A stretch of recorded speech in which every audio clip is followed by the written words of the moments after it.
She's an award-winning writer, a hunting guide, archery and rifle instructor, keynote speaker, and all-around outdoors woman who encourages you to get outside, hunt, fish, shoot, and savor all that life has to offer. And now, here's your host, Mia Anstine. Hey there, welcome to the Mac Outdoors podcast. Thank you for tuning in. If it's your first time here, welcome to the show. And if you're a longtime listener, as always, thank you so much for tuning in. If you find the episode educational or entertaining and think someone else may enjoy it as well, please share it with them either via direct message or on your social media, wherever you think it's appropriate. I always appreciate the help and support. And on that note, I will be sharing the advertisements for WSI and for TarnCap, and those are affiliate codes that can help support the show as well. And also, during this episode, I will be talking about some past episodes and other items. I will include the links in the show notes. If there's something that you have to share, or if you have questions, if you have suggestions for future episodes, let me know. You can email. The email address is contact@miaanstine.com. Or I love it when you guys direct message me. A few of you guys message me on Instagram and Facebook, and thank you for doing that. It's always nice to know that someone's out there listening, but you can direct message me there as well. So without further ado, let's get this show on the road. This summer, whether at the range or in the field, WSI Sports Hypertech Bamboo Tanks, tees, and leggings will have you covered. Visit WSIsports.com to support the show and use the affiliate code MACO10 for 10% off your purchase. All products are proudly made in the USA. WSI is bringing back pride in American-made clothing. Again, that code is MACO10 for 10% off your order at WSIsports.com. Hey guys, are you looking for a stylish concealed carry shirt? Check out TarnCap gear. With print-reducing patterns, concealed carry snaps, and minimal branding, TarnCap's cloak of invisibility is what you have been waiting for. Visit mia.limited/TarnCap and use the code Anstine for 10% off your purchase. Again, that's mia.limited/TarnCap and use code Anstine for 10% off your order. All right, you all, thank you for joining us on the Mac Outdoors podcast. I'm pretty excited today because I am an outdoor writer, as most of you who've been listening know. And I saw on my social media, on Facebook, I saw these books, and they're called Hazel the Hunter is what I saw. And so I reached out to Kristin Gentile, and I asked her if she would be on the podcast so she could talk to us about the book. So today she is my special guest, and I hope that we can learn a little more about her as well as the book. So welcome to the show, Kristin. Would you kind of introduce yourself to the audience and let them know who you are and what you do? Hi, yes, definitely. So thank you for having me on. My name is Kristin Gentile, and I am a first-time author. I did write Hazel the Hunter. I have, this book is based in Washington. I'm writing my second one that's based in Texas, but this one is out. I am a mother of two boys. One's in college, one's in high school, so pretty proud there. The one went all the way to Maine, across the country to go to college, so that's pretty heartbreaking when I don't get to see him. I have grandkids. I have two grandkids, little boy and a little girl, married, 3 dogs who are all, gun names. We have Sig, Kimber, and Remington. So we do love our guns. Yeah, so I work full time. I'm an analyst, work private company, but I like doing in my spare time. I've never hunted. I can say that. I have family that's hunted, and I want to hunt. I love the fact that you can go through the many elements that hunting provides, the food, the conservation, the being able to be outdoors, having your family doing it. I love the safety behind it, camping. I love any types of sporting events. So this is something that was pretty important for me because I feel like family is a lot of times nowadays people are online. My younger son especially, everything is online, video games, and I'm like, get outside and do stuff. So I feel like it's really important to bring family in and have them go out and experience, life. Yeah, experience life. And I'm thinking when you said life, it's kind of life outdoors and getting connected with nature and stuff like that. Yes. Yes. Absolutely. Okay. So with you having your boys, when they were growing up, what kind of outdoor activities did they enjoy when they were youngsters? So we would camp all the time. So I grew up camping like every summer with my family, even just local. But my children, my boys, when I would take them out, we would go camping.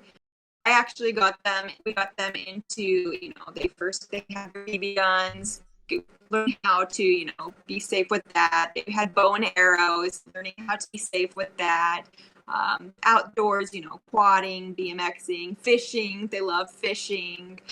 So I definitely miss when I could, rein them in and have them do those things and not, be at their adult-ish age where they're like, no, thanks, Mom. So now that they're adults, are they both adults or the one is an adult?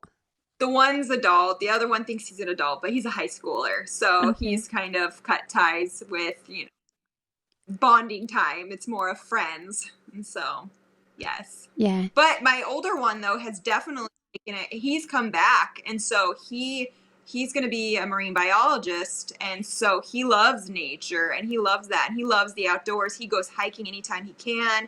He's working his way up through the certifications for scubas so he likes to go down and see the nature and, the natural, in the oceans. He loves that types of thing. And so he likes going out and getting outdoors anytime that he has the chance, which makes me happy because that's what we did. And then there was a gap time when, he was too cool for that, but now he's back to it again and he wants it to be, his life goal, his career. I think that's really interesting how that happens with a lot of youngsters. They kind of grow up with an outdoor family and then maybe they drift away from it, but it's still in there and they come back to it. So that's something for the listeners. If there's anyone who's concerned about that, there is the opportunity for them to kind of reconnect with their roots. So it's nice to put a good foundation into a youngster. And thinking of the youngsters, when I saw Hazel the Hunter, I have not read the books yet, so just full disclosure for the listeners, I don't know exactly what's in all the books, but I will share that in the book club one of these days, and we'll kind of share those with the members. But you wrote one book or a series of books. Can you tell us a little about? It's going to be a series. So I have one published so far. The second one is being written, and so my intent is to have now which I know that you're very familiar with, the age limits in the different states. So Hazel in this book, she's 8. So Washington, you can, anybody, any youth, as long as they have an adult with them, can do it. The difference, I was going to go to Montana next and have the next book be about Montana, but you have to be older and I don't want to age her up too much. So in Texas, a youth can be 9. So I did age her up. So she's going to stay at 9. And because there are multiple states that you can, at 9 still be able to hunt. I just want to make sure that it's important because there are a lot of hunting books for children, but they don't really talk about like the rules, the regulations, the safety. So I want to make sure that those elements are covered. So in Hazel the Hunter, the first one, we do turkeys. And so she's able to, it talks about spring youth hunting season, which she, I don't want to give it away too much, but she doesn't get what she wants, youth hunting season. And then it goes back into, the general season, which happens in the fall. And so then she's able to hunt again with her parents. It talks about safety, the hunter's education classes. It talks about PPE, eye safety, ear safety, talking about the way that you should hold a gun versus, you don't want to just have it all over. It talks about thanking the turkey for its life. So she does get a turkey. So spoiler alert, she does get a turkey. But she thanks her turkey afterwards for giving its life for her family for that meal.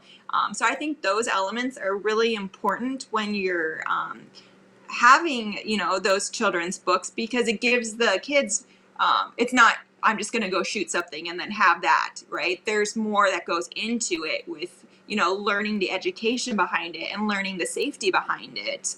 And so I wanted to do that with the different states that I write the books for. And so with Texas, it's going to be a white-tailed deer. And so she's able to, at 9, she's going to go down and visit her grandparents. We don't actually live in, of course it's fictional, right? So we don't actually live in Texas, but because of the, age limit, in the book, we live in Texas now. So her grandpa's birthday's in January and she turns 9. And so she's going to be taking the youth education classes in Texas when she visits us, and then go hunting for that. So I just want to make sure that in the books, those elements, they're covered pretty well. Not too deep that it gets a little bit, crazy for a child to read, but something that at least they have it in the back of their mind, that that's something that is important. I think it's very interesting that she would not get the animal, and then later she does get an animal. What caused you to want to play that scenario out? I mean, as a hunter, I know that happens, but in the book, why did you choose that? So I think it's important to show that you don't always get, that animal you're after, right? And there's going to be letdowns. You can't just go out there and say, okay, I'm going to get, this animal, and then boom, I get this animal. There's different circumstances of why it might not happen. Right? Maybe you don't see one that day, or maybe it got scared away or whatnot. It's important also for children to know that you need to overcome those challenges. You need to keep working through it. And then eventually, your goal is to reach that, I got what I wanted. You don't just automatically, everybody's a winner. So I think that's important. So she does, the first time she goes out, she is very sad in the book. But her mommy tells her that, sometimes you don't get what you want. Sometimes you have to keep, trying. And so then in the fall, she's pretty excited when she does. And I think I particularly settled on that as a question because it's something that I talk about a lot when I'm teaching and stuff like that. Is the work reward process is basically what you're describing there. And it's something that I think a lot of youngsters were missing for a while. And I think teachers and educators are kind of coming back to helping, and you said it yourself, like helping them not all just get a trophy. And so that they understand you do have to work to get something. So I think that is a really great point that you're kind of teaching underlying message in that book, that there is some work that must go into it. Did you also kind of put that in there as a means of indicating that hunting isn't always as easy as it seems?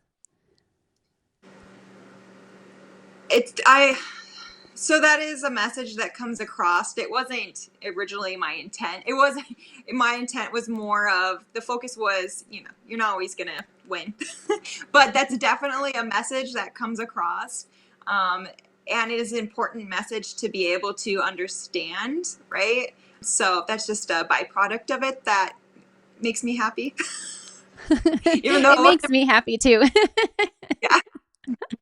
Yeah. And so another thing that I'm curious about is you mentioned the messaging of PPE and safety, and that makes me wonder, like, what is your experience and your history, first of all, with firearms? Like, to know the word PPE, which for the audience, personal protective equipment, if you didn't know that. But so what's your experience with that?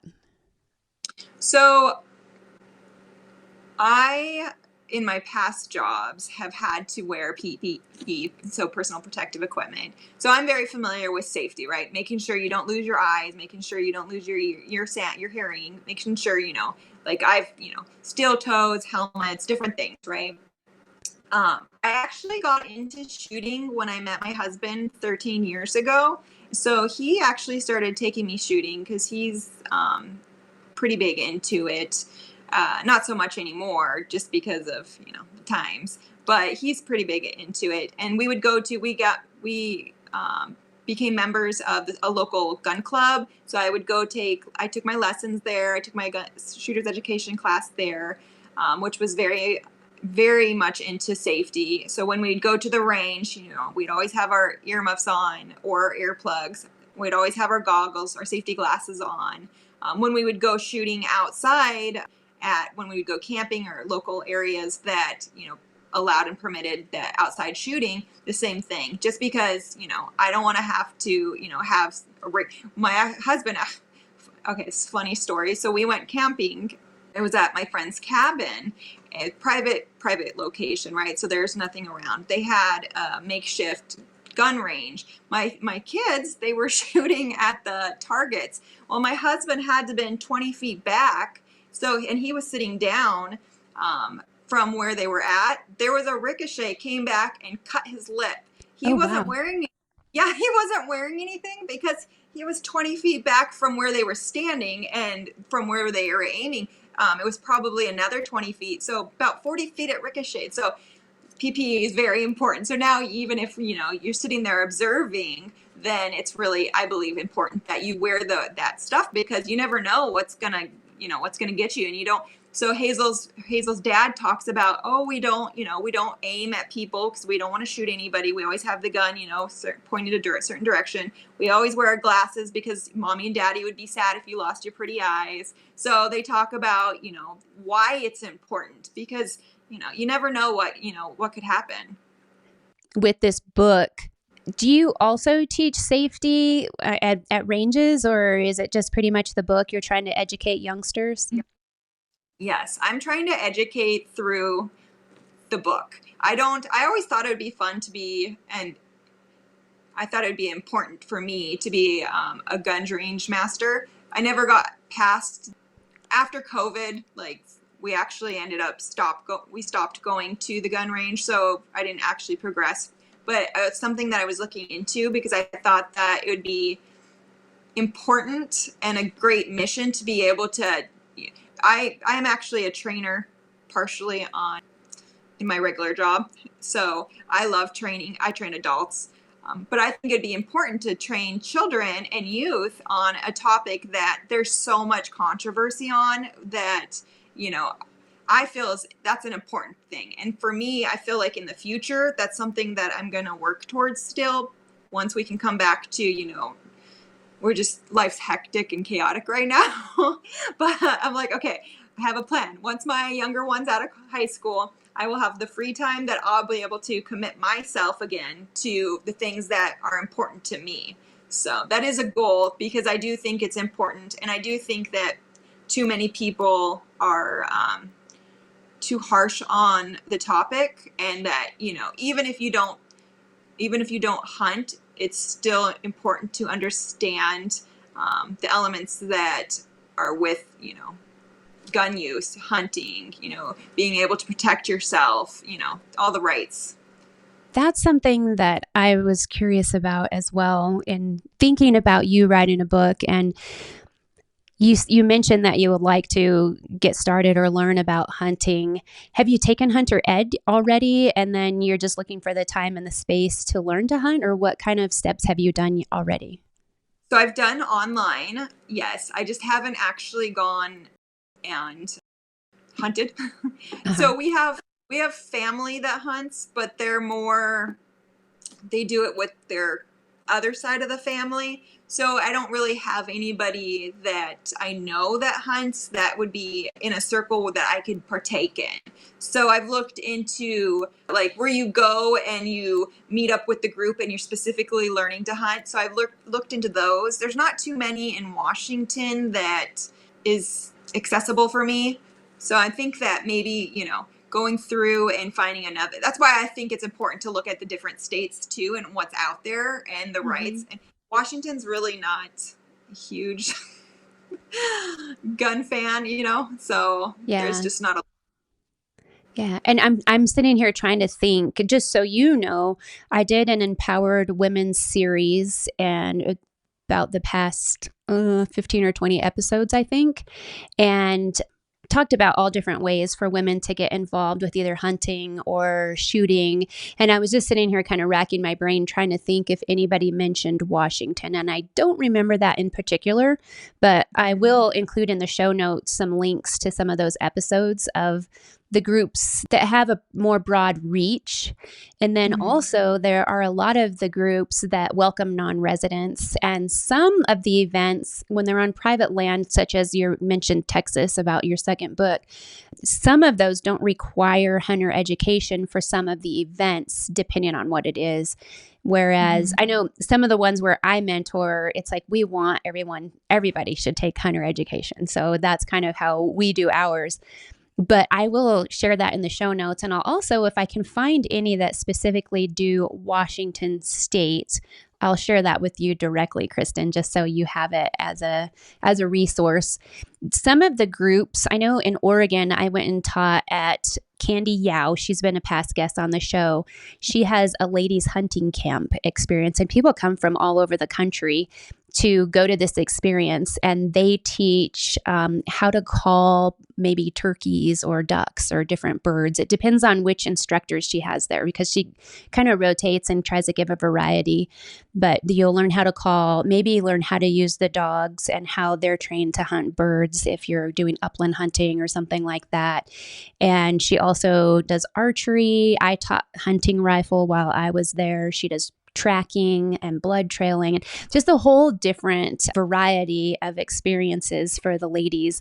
And what I gained from that was just there is such a community and camaraderie that comes out of those camps, where you just end up with like lifelong friends that you have in the industry. So just that bit of information for you and for the listeners, that will be in the show notes as a resource. Awesome. Thank you. Yeah, that's something that I want to look into, especially Oregon's close. Yes. And that's why I thought of her camp, because that's when I was thinking of Washington, I was like, the closest that I know off the top of my head is Oregon, which is not too far away from you, but, you know, big states, I guess, out west. And of course, you're always welcome to come to any of our events. I will share them as they come up. But we do, with the Safari Club International Foundation, we do some mentored hunts for newer hunters.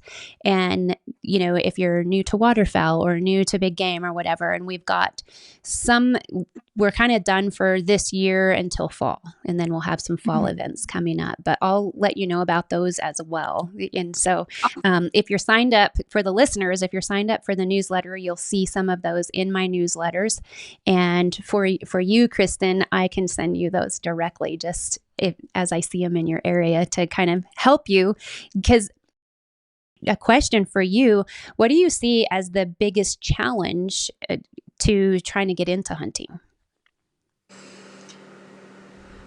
Probably accessibility for me, and having people that I could go with, because you don't want to just find the random person, and who knows, do they really know how to hunt? Are they, legit? Are they going to kill me? So, having that trust of that person is pretty important to me. So that's why I think having a group, a group that is dedicated to doing that is, already vested in the program. It's not just, hey, I hear you hunt, can I come with you? So definitely don't want to do that. So that for me is the hardest part about it, is finding something or someone or a group that I could join that I would feel safe. Yeah. And so it sounds to me safety is a key issue for you, because that's something I've actually told people, like, if your neighbor hunts, ask your neighbor if you can tag along. Maybe you're not going to want to hunt at first, but you could at least tag along and learn. But I do understand the safety aspect, because that was one of the things with one of our recent mentored hunts. We went down to Truth or Consequences, New Mexico, for a duck hunt. And a lot of these ladies came all by themselves, like solo. And I told them it's very courageous. Like, I think that's very courageous, and they're very independent, obviously confident women. And some of them, they were nervous, which I'm like, you probably should be traveling by yourself and stuff like that. But if that's something that you are concerned about, the smaller groups that are, organized and they've been doing trainings for a while, that's a great way to kind of dip your feet in with safety. And a group setting, something that I always recommend is, maybe like an upland hunt where you can hunt, 3 people kind of closer side by side rather than, 20, 30 yards away from one another. You can actually hunt closer and talk and not have to be ultra quiet while you're hunting and worry about scaring the game off and stuff like that. So those are some different suggestions that I have for getting started with hunting. When you're doing your book and you kind of talk about turkey hunting, do you pose any challenges of hunting with youngsters in the book? No, so in the book, it is primarily they are isolated. There's not other people around. It's the mommy, the daddy, and Hazel. So I don't really talk about other than when she's practicing, because before they go hunting, she's practicing. Like, she gets her first BB gun. She asks Santa for Christmas when she's 6, and then she turns 7 pretty quick after. And for that whole year, she's practicing and she's learning the safety and, don't shoot at people, make sure that there's no, people around when you have, what it is that you're looking for. But when they're actually out and they're camping, because they camp a lot. They've always grown up camping in the story. There's no other families. They're pretty isolated. Are you also teaching about maybe telling her how to get close to game animals or anything, how to get close to a turkey or anything like that? No. We haven't gone to details. I try to keep it pretty much, it's flowing more like, so Hazel talks about her, liking tea parties and being very girly and dressing up. Like in the book, she wears these long pearls and she has this tutu. And so it talks about her progressing and still being able to, be girly, but still be able to hunt and the elements that go with it. But it doesn't get specific on like details of, okay, this is how far away you are. It talks about, learning the specifics on, well, it gives an overview on, okay, that you need to take, and Hazel takes gun safety, and then she takes how to shoot a turkey and, the specifics on that, but it doesn't actually say what those specifics are. When you wrote the book, you're thinking of what age demographic or audience were you kind of thinking of with the book? So I wrote the book when Hazel was 6 months old. So I was just thinking originally the way that it evolved was, my husband said that I should write a book he said I should write thinking that, okay, go online and print out some pictures and, print them out. And then Hazel can flip through because she was learning how to, go through and she liked pictures that way. But it evolved to, I would say, so Hazel's 6, 7, and 8 in it. So probably anywhere between, like, I have family they have children, they're 4. They like to go through it and they like to see it because of the pictures. They're very colorful. I don't think that it's probably geared for people or kids maybe over 12. So I would say under 12 when they're still into those fictional books that, talk about, fun characters, but still have the safety of it. So I try to keep it very engaging. Would you think, I know what my thoughts were when I first saw the ads for the book. Would that be an appropriate, do you put them in the library or would you buy them as gifts for youngsters, or what kind of tips would you have for the book? Yeah, so that's a good question. I do know that there are some local schools that have put them, that they've gotten copies of them. I've had a book reading and I had some people buy some books to donate to the schools. I have people that buy them for gifts at Christmas time because I had a stock of them. I posted locally on Marketplace, Facebook Marketplace, and I met with people and they bought them for gifts for their friends and families. So whether if you have kids, great if you have kids to have it for yourself if they want to learn about it. I know I have friends that are not hunters and, they are vegan, but they still bought it for their son. So that way they could see that there are other things out there, even though they don't provide or eat any type of meat. They liked it because it is something that talks about something that happens in the world, right? So I feel like anybody, whether you hunt or not hunt, whether you have kids, like I like looking at it, and I'm not a child, but I'm a little biased. Of course. And when you're thinking of that, thinking of somebody who doesn't hunt, do you have any aspects in there that explain like why Hazel would want to hunt? Yes, because so it does talk about Hazel. She grew up, camping with her parents, ever since she was in diapers, and seeing her parents go off and hunt. So they kind of instilled it into her that that's something that you do. She kind of, by watching them, found that interest herself, and she wanted to be a hunter like mommy and daddy. And I did make it's very important because when she was little, she would watch her daddy go and hunt and come back with items, with animals. And she'd stay at the campsite with her mom because, she was too tiny. She was a little baby. But when she got her turkey, she actually was hunting with her mom. And for me, that's important. So that way shows that it's not just a daddy thing. It's not just a man thing. Mommies can go and daddies can stay at the campsite, and mommies can go and get the actual, hunt also. And so she learned to hunt in the book she learned the safety from her daddy, but she learned to hunt and actually got her turkey with her mom. That's so cool. I think that's really neat that you wound that into the plot of the story.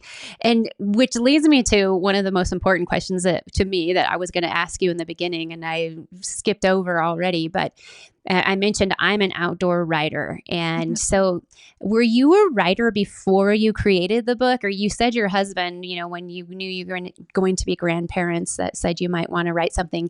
What was your experience before creating the book? So I was not a writer. I'm not a writer I didn't go to college to become a writer. I basically do process improvement. So, and training, which is not writing. I am the kind of person though that I feel like if I get something in my head and an idea that I'm like, why not? Why can't I do it? So in my past, I've become a ordained officiant, and so I've been wedding planning and marrying people since 2009 because somebody is like, oh, can you do our wedding week? And I was like, sure, why not? And then I just kind of evolved with that. I did bodybuilding for a year because I wanted to do a competition because somebody's like, you should do this, and I was like, okay, why not? Got into BMX for a little bit. I do pretty much if somebody gives me an idea, I'm like, yeah, I can do it. Why not? I'm like, what's the worst that can happen? I'm not going to kill anybody, So when my was like, you should write a book. I was like, oh, I should. And then it just kind of evolved to, oh, I should get this published. And it just happened. I love it. I think that's awesome because I am probably more of somebody who's, maybe because I've written for a long time, but I get stuck in the process and I'm like editing and rewriting and editing, where I think it's awesome that you created this work and it's out there for everyone to purchase. How long did it take you to write the book? So, it's not a novel. It's children's books. I feel like are like, coming from an outsider, I feel like maybe writing a children's book is a lot easier just because it's very short and mostly pictures. But it took me 2 days to write the book. So from the time of the idea happened to, oh, I should write the book, I just kind of, threw up all the words in my computer, and then I used a programming. I love, just being able to go use the internet for anything. So I used a self-editing thing. And then after that, I decided, I was like, oh, I should, maybe I could put this on Amazon. And then somebody was like, well, why don't you reach out to some publishers? And I was like, I guess I can. So I reached out to some publishers, and it took about, there was probably about 4 or 5 that came back because I didn't reach out to too many because it wasn't something that I had, my life's work was to be an author, to write a book. That wasn't something that ever popped in my head. And so I was like, okay, well, if they don't want it, they don't want it. That's fine. But then there was a vanity press that, came back, and so they said that they would take it. And I was like, well, okay. So that whole process took almost 2 years for them to, go through their process. So the book itself took, 2 days. The process of having it published took almost 2 years. So that was a very long process. That was something I did not expect. Yeah, that sounds incredible. When you said you kind of wrote it in 2 days, how did you get the illustrations and animations? How did you decide what you were doing for that? So originally, going back to, so I wrote it, and then I found, pictures online that I was just going to, staple together because my granddaughter was 6 months old at the time. So I was going to laminate it and stick it together.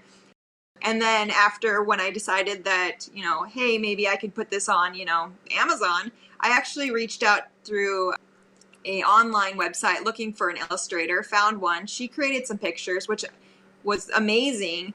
But then when the publisher came, they provided their own illustrators. So the first set of illustrations that I had that had paid for, they're not even the ones that I'm using. It's because the publisher provided an illustrator, and so I had to work back and forth. There were a lot of, and the publisher is in different countries too, right? So they have one in the United States, but they have them in different countries also. And so the illustrators don't necessarily, you have to tell them when you're writing the book so that it's different than the editors. You actually have to give them some blurb, some narrative of what you want the pictures to look like. And from them, they have to imagine this. So there were some pictures that came back where Hazel was shooting in the house, and I had to respond with, we don't shoot in the house in the United States. In America, we shoot outside of the house. And so I had to go back and forth. It took so long because I had to find pictures and create pictures to show them this is the kind of thing that the illustrations need to reflect. Because, I've already gotten enough slack from people who do not like guns and from, PETA advocates that I did not want to have the world come down because I published a book on shooting inside your house. So that was a bit of a struggle, but we worked through it. Oh, that sounds like a process. Do the illustrations that ended up in the book, do they look anything like the ones that you and your first illustrator had created? No. Totally different? They have the same essence, but they are different. Yeah. I mean, there's certain things you can, change. There's certain things you can't. So for me, I was more of, even if this book doesn't sell, I have a book out there, even if I'm, I may not be in love with the pictures. They may not been, what was in my head, or it's still pictures that, tell the story. So I'm still happy with that. And it's something that I will never forget. And that's why I'm like, okay, we'll just keep going. It may not sometimes, and it goes back to that whole, sometimes, what you want to do and what you want to get, you can't always have, right? So sometimes you have to pivot. And so we pivot. Pivot. And to me, I think they're great illustrations, what I've seen of them so far. So I don't know what they compare like with your first ones, but I think they're great. Thinking of your book and the sales, I think they would be great gift ideas for any youngster. I think it's a great idea. Where can we go to purchase the books? Will you let my audience know how they can find you and how they can find the books? Yeah, definitely. So I am on Facebook. So if you searched Hazel the Hunter, Hazel has her own little page there that I will upload different, I was excited for today. So yesterday I was like, oh, I'm going to go on the podcast. I can't wait. And I tell the stories as we go. And where you can buy the books are Barnes & Noble. You can go to Walmart. These are online platforms. I don't know within, each state has their own in-store, rules and sets what they do. But online, you can go to Barnes & Noble's, Walmart. You can go to Amazon. You can go to Austin Macaulay. If you Google, because I do this all the time, just sometimes I'm curious. If you just Google Hazel the Hunter, it'll come up with all the online bookstores. I think Target has it, but there are quite a bit of online bookstores. But the main ones, chain ones are Walmart, Amazon, Barnes & Noble. I think Target has it. And then a ton of smaller ones. Yeah. Very cool. I just think it's so commendable that you've done that. And it must be such an honor, like you said, just to see the book bound and in full illustration, and also just to see it in the major stores. That's just so commendable. And I think it's really neat that you did use a publisher, because I know it's easy to self-publish, but I think it's also, I mean, there's trade-offs, and that's not on my topics, but trade-offs to self-publishing or using a publisher. And so if someone's looking to write a book, I can recommend some podcasts to listen to about that. As far as the goals with Hazel the Hunter, you have the first book out. The second book is in process. When do you see that one coming out? Man, hopefully, the longest part with the first one was the illustrations.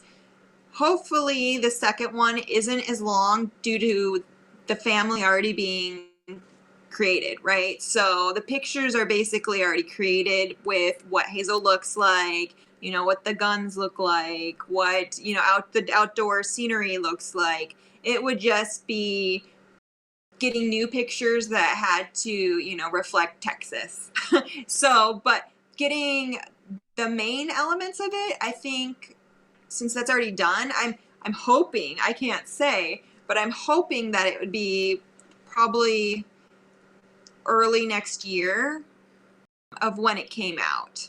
So they do say, I think it's 265 business days from the time that they put go. And so we'll see. We'll see. Well, I'll keep an eye out for that.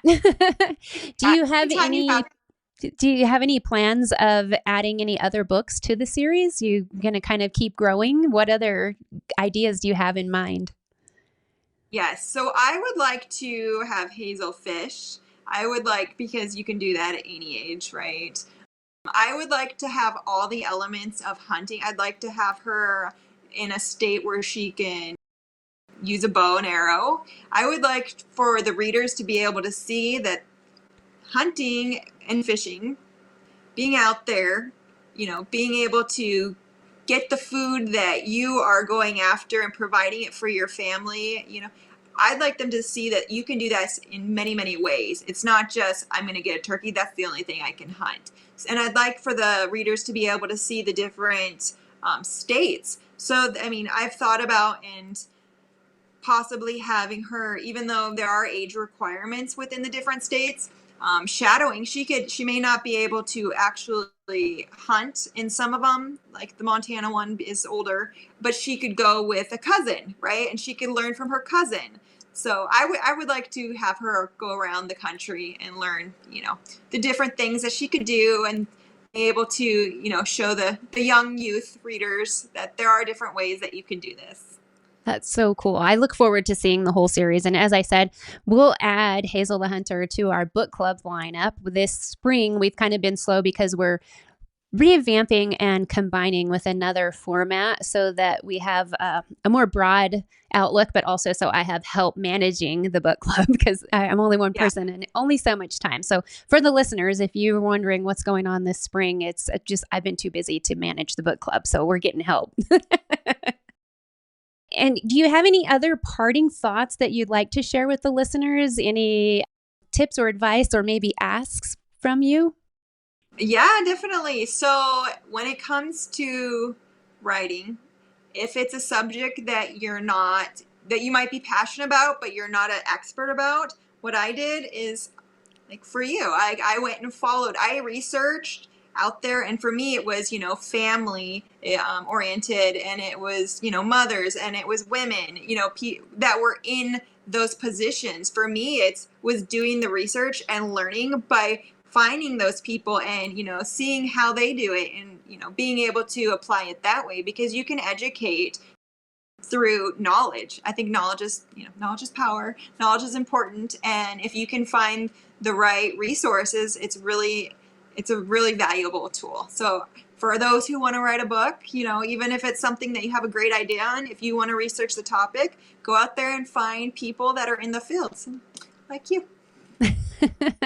Excellent. Thank you so much. And thank you for agreeing to come on the podcast. I'm quite honored that you agreed and that you had the time to do it. And I hope that the sales go really well and that the coming book is a huge success.